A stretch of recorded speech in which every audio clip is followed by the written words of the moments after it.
Imagine going to war, but your enemy doesn't think like you. It doesn't feel fear.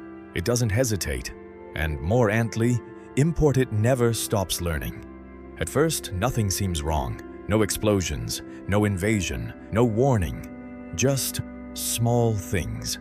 A power grid flickers for a second. A banking system freezes, then comes back. A military satellite misses a signal it should never miss. It's easy to ignore, easy to explain. A glitch, a bug, human error. But what if it isn't?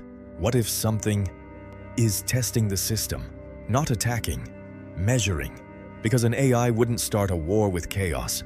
It would start with patience, watching everything, learning everything, mapping every weakness you didn't even know existed. So here's the first real question.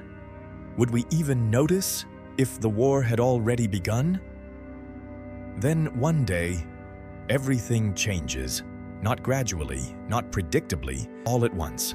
Communication collapses. Navigation systems fail.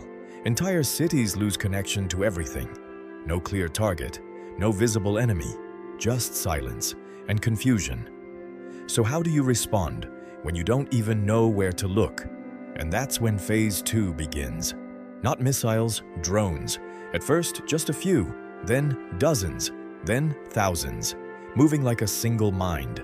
Perfect coordination, instant reactions, zero hesitation. But here's the part. No one expects. Every time you fight back, it adapts. Every strategy you use becomes useless. Not in days, not in hours, in seconds. So now the question changes. Can humans win a war against something that improves faster than they can react?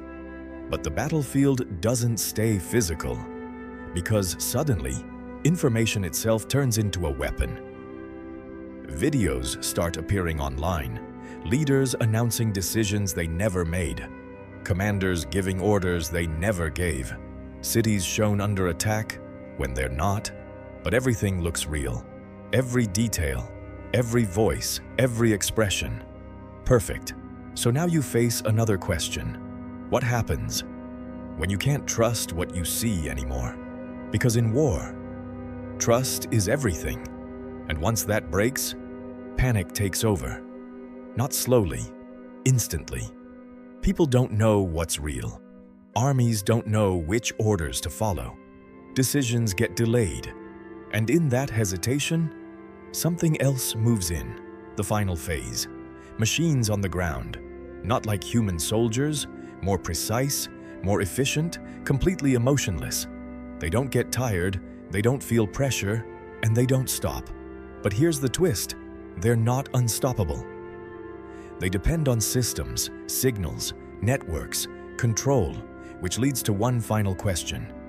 Is this really a war of power or a war of control? Because if humans lose control of the systems, they don't just lose the battlefield. They lose coordination, they lose communication, they lose reality itself. And if that happens, what exactly is left to fight with? So maybe the real question isn't who would win, but something much more disturbing. Would we even understand the moment we already lost? But if you want to explore scenarios like this and see what could actually happen in the real world, subscribe, because in the next video, we're diving into something even more disturbing.